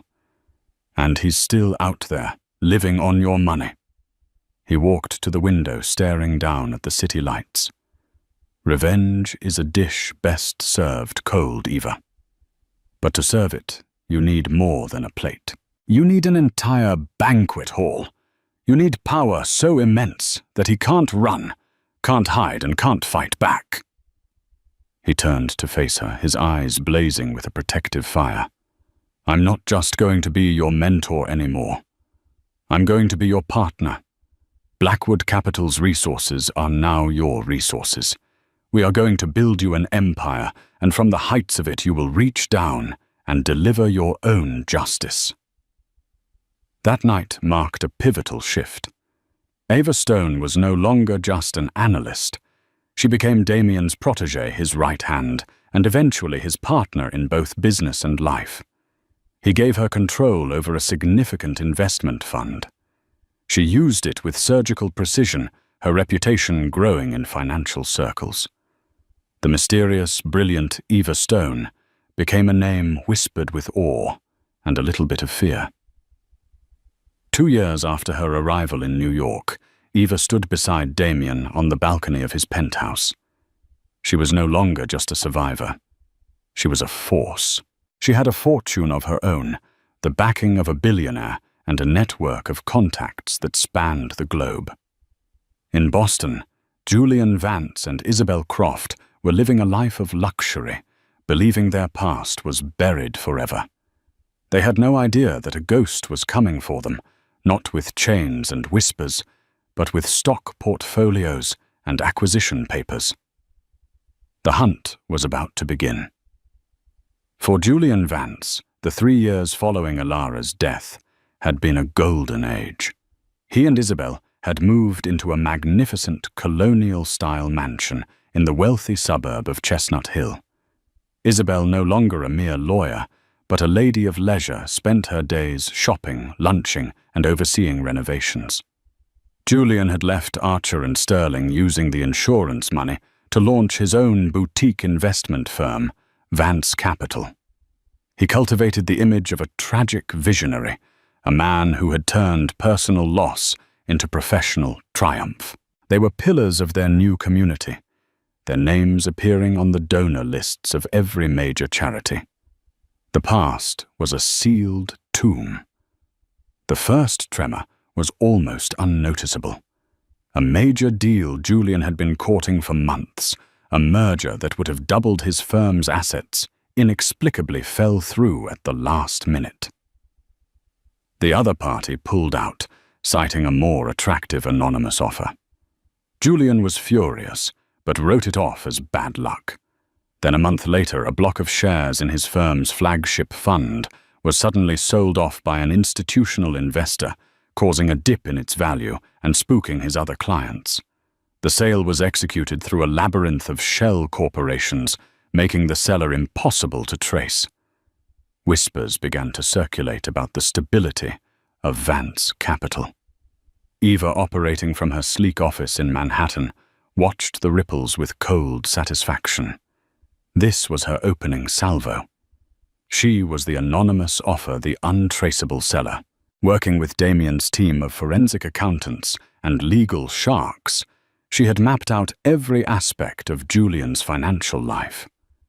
She knew his vulnerabilities, his over-leveraged positions, and the fragile ego that underpinned his entire operation. Her strategy was not a frontal assault, but a campaign of 1,000 cuts. She began by quietly buying up the debt of his key business partners. When their lines of credit were suddenly called in by their new unseen creditor, they were forced to pull their capital from Vance Capital, causing a slow but steady bleed. Julian grew increasingly paranoid. His world, once so secure, was being destabilized by an invisible hand. He lashed out at his staff, accusing them of incompetence. His relationship with Isabel, built on the thrill of conspiracy and shared wealth, began to fray under the pressure. "What is going on, Julian?" Isabel demanded one evening, her voice shrill. "The Hamiltons crossed the street to avoid me today. People are talking. They're saying your firm is a sinking ship. It's a market downturn." "It's temporary," Julian roared back, pouring himself a third glass of scotch. Everything is under control, but it wasn't. Ava's next move was more personal. She knew Julian and Isabel prided themselves on their social standing. Through a proxy, she purchased the property adjacent to their mansion and began a noisy, disruptive construction project that ran day and night. Then she discovered which exclusive country club they had fought so hard to join, and had an anonymous, meticulously researched dossier sent to the club's board detailing financial irregularities in Julian's past, that she had unearthed the very same off-the-books trading that had led him to his debt with Petrov. Their membership was quietly suspended, pending an internal review. The walls were closing in, and Julian couldn't see the architect of his ruin. He saw only shadows and bad luck, a world turning against him for no reason. Meanwhile, Eva made another crucial move. She sent an anonymous, untraceable email to a Detective Harding in the Boston Police Department. Harding was the detective who had originally handled Ilara's case. He had officially ruled it an accident, but a small, nagging doubt had always remained in the back of his mind. Julian's grief had seemed just a little too polished, his story a little too neat. The email contained a single sentence: Ilara Vance's fall was not an accident. Look into the life insurance policy taken out 48 hours before her death and follow the money. That was all Harding needed. He pulled the cold case file from the archives. The detail about the timing of the new policy had been noted, but dismissed at the time as a coincidence, a prudent husband ensuring his wife's future. Now seen through a new lens of suspicion, it looked sinister. Harding began to dig quietly and off the books, re-interviewing the insurance agent and looking into Julian Vance's financial history before and after his wife's death. The ghost in the machine was now working on two fronts, the financial and the legal. Eva's final financial strike was the masterpiece she and Damien had been planning for months. Julian, desperate to stop the bleeding at his firm, had consolidated his remaining personal and company assets to secure a massive loan to reinvest and show strength to the market. It was a risky all-or-nothing bet. The entity that provided the loan was, of course, a shell corporation owned by Blackwood Capital. The day the loan was finalized, Eva triggered the kill switch. She used her controlling interest in the debt of his other partners to initiate a cascade of defaults, which in turn triggered a covenant breach in Julian's new loan. The entire loan became due immediately and in full. He had 24 hours to produce a sum of money he simply did not have. Julian was ruined. Vance Capital, his mansion, their cars, their lavish lifestyle. It would all be seized by the creditor he had just indebted himself to. He sat in his opulent home office, the foreclosure notice in his trembling hand, a man completely and utterly defeated. He still had no idea who was behind it. He only knew that some unseen, malevolent force had systematically dismantled his entire world. That evening his phone rang. It was an unknown number. He answered it, expecting another angry client. "Hello, Julian," said a calm female voice. A voice that was hauntingly familiar, yet colder and harder than he remembered. A voice he thought he would never hear again. There was a pause, and then she spoke the words that made the blood freeze in his veins. "It's your wife. We need to talk." The single malt scotch, a 25-year-old vintage that cost more than most people's monthly rent, turned to acid in Julian Vance's mouth. The voice on the phone was a spectre, a sound he had meticulously buried under 3 years of lies and luxury. It was impossible, a trick of a mind, cracking under the immense, inexplicable pressure of the last few months. He gripped the edge of his mahogany desk, the wood cool and solid beneath his trembling fingers, a stark contrast to the dissolving reality around him. "Who is this?" He managed his voice, a dry, croaking thing. He tried to inject a note of authority, of anger, but it came out as a pathetic squeak. "This isn't funny." The laugh that came through the receiver was not the warm, gentle sound he remembered. It was something else entirely, cold, sharp, and utterly devoid of humor. It was the sound of breaking glass. "Oh, but it is Julian," the voice said, each word a perfectly enunciated stiletto heel on marble. The whole elaborate joke has been building to this punchline. You just didn't realize you were the punchline. I'm hanging up, he blustered, but he made no move to do so. He was paralyzed. No, you're not, she stated, not as a challenge, but as a simple fact. Because you're going to listen. I know you just received a margin call from a creditor named Ethelred Holdings. Ethelred was an English king, known for being unprepared.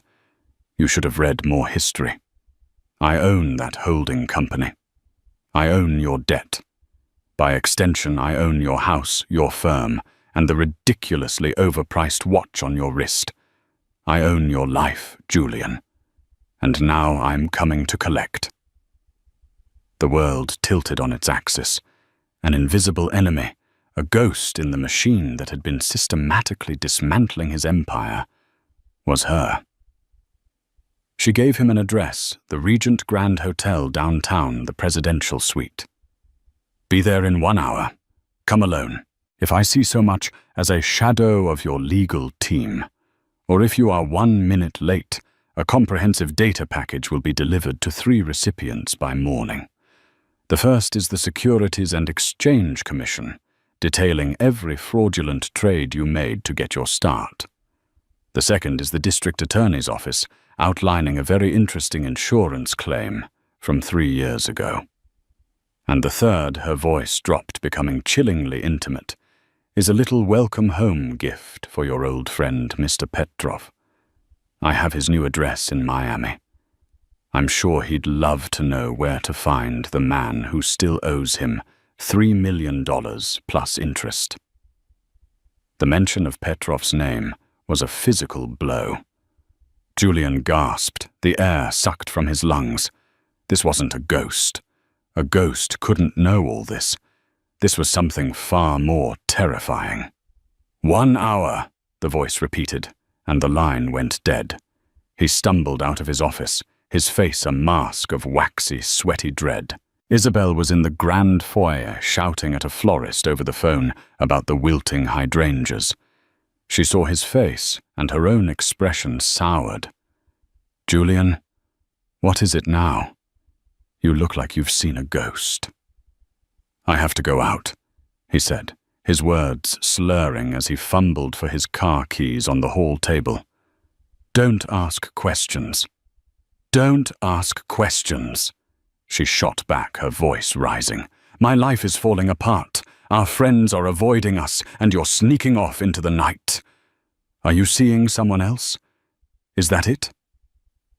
He didn't answer, just slammed the heavy oak door behind him, the sound echoing his own internal collapse. The drive into Boston was a fever dream. Every pair of headlights in his rear-view mirror felt like an accusation. His mind, a frantic, cornered animal, raced back to that day on Raven's Peak.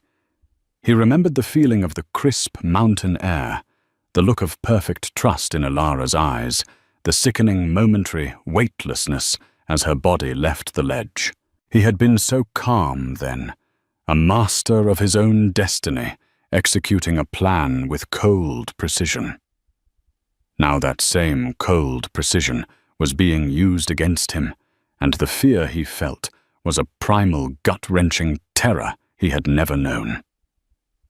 He parked in the hotel's private garage, his hands shaking so violently he could barely pull the ticket from the machine.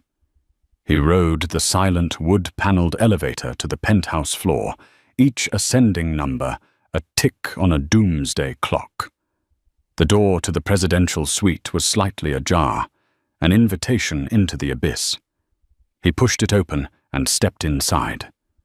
The suite was breathtaking, a cavern of glass and steel overlooking the entire Boston aft skyline. It was larger and more opulent than the home he had shared with Alara, a clear, deliberate statement of power.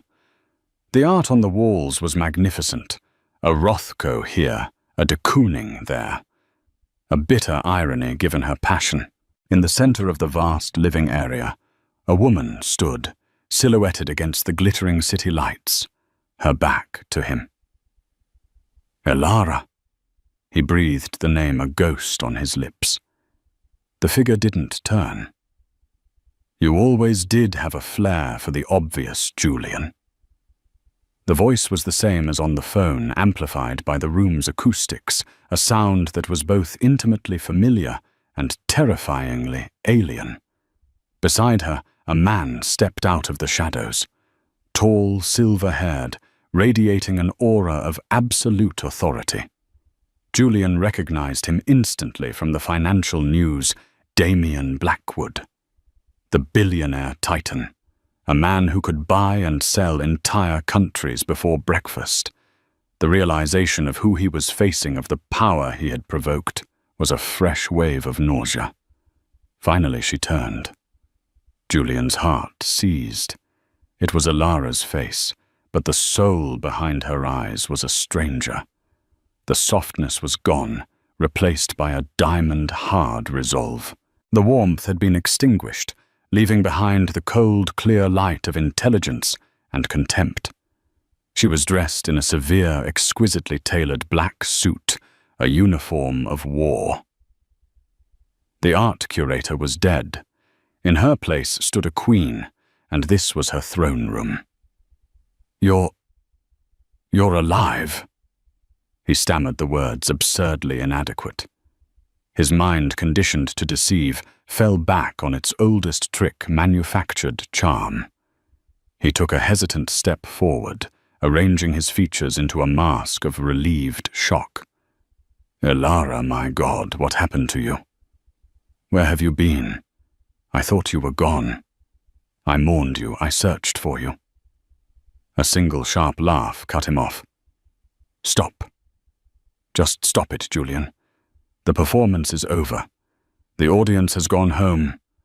There's no one left to fool." She began to walk towards him, her steps measured and deliberate. "Let me save you the trouble of feigning confusion. You want to know where I've been? I've been busy. Remember that Omnicorp merger, the one that would have saved your firm? My bid was more attractive. Remember when Sterling Bank inexplicably froze your credit line 6 months ago? I own a controlling interest in their parent company.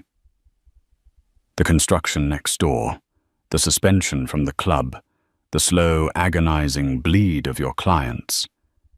It was all me. I have spent every day for the last 3 years learning your world, not so I could join it, but so I could burn it to the ground."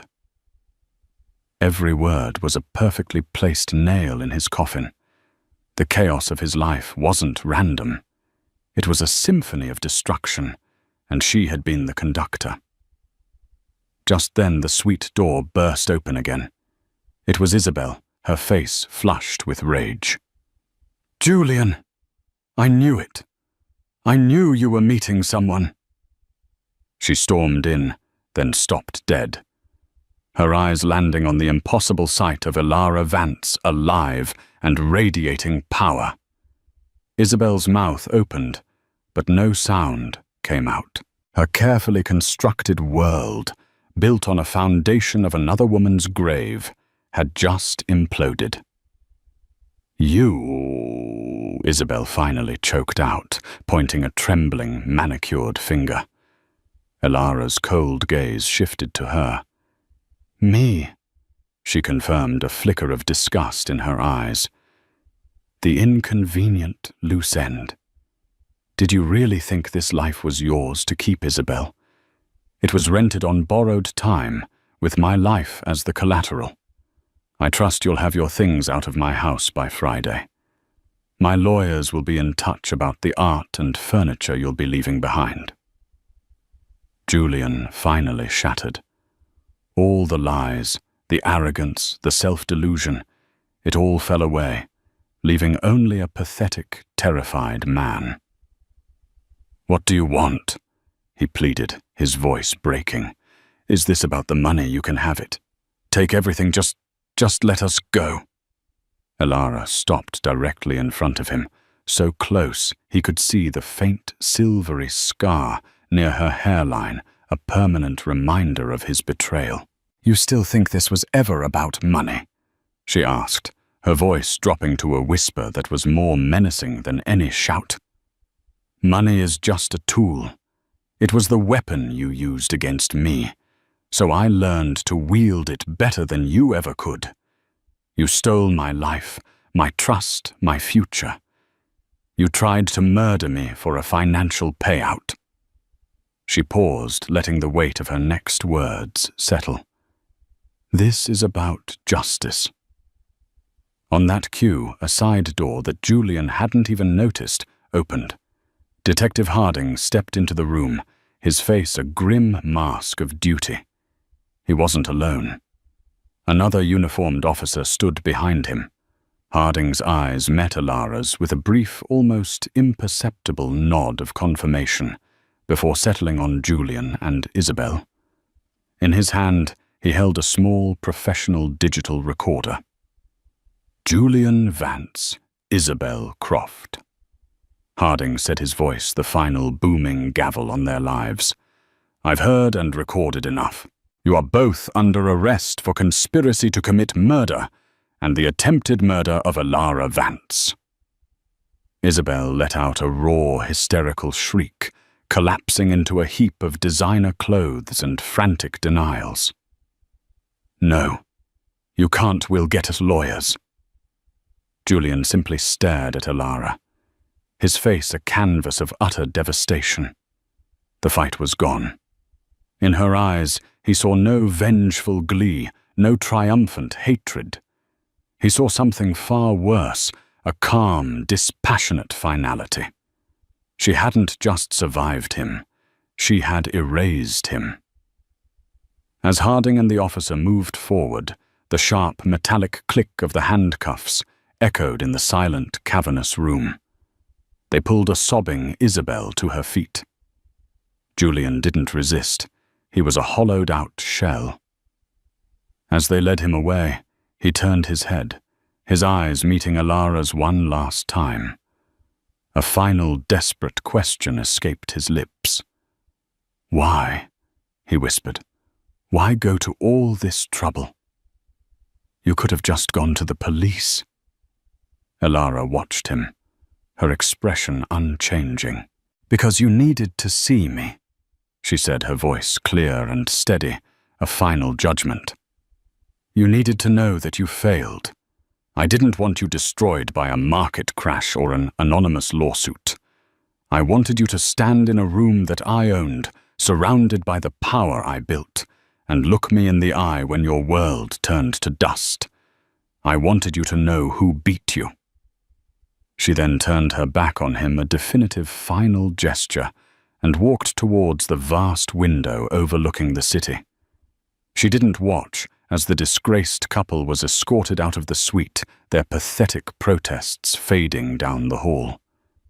Damien came to stand beside her, placing a supportive hand on her shoulder. The chapter was finally, truly closed. Eva Stone had served her purpose. Alara Vance was free. Alara Vance's story is a stark and powerful reminder that the deepest betrayals often come from those we trust the most. But more than that, it's a testament to the incredible strength of the human spirit. She was pushed into darkness, left for dead, and stripped of everything she knew. Yet from the ashes of her old life, she didn't just rise. She forged herself into something stronger, smarter and more powerful than the man who tried to destroy her. This story shows us that true justice isn't always about revenge. It's about reclaiming your power, rewriting your narrative, and proving that your survival is the ultimate victory. If Alara's incredible journey from victim to victor moved you, please give this video a like and share it with someone who needs a story of resilience. And don't forget to subscribe to our channel and hit the notification bell for more real-life stories of survival justice and the unbreakable will to fight back. Thank you for listening.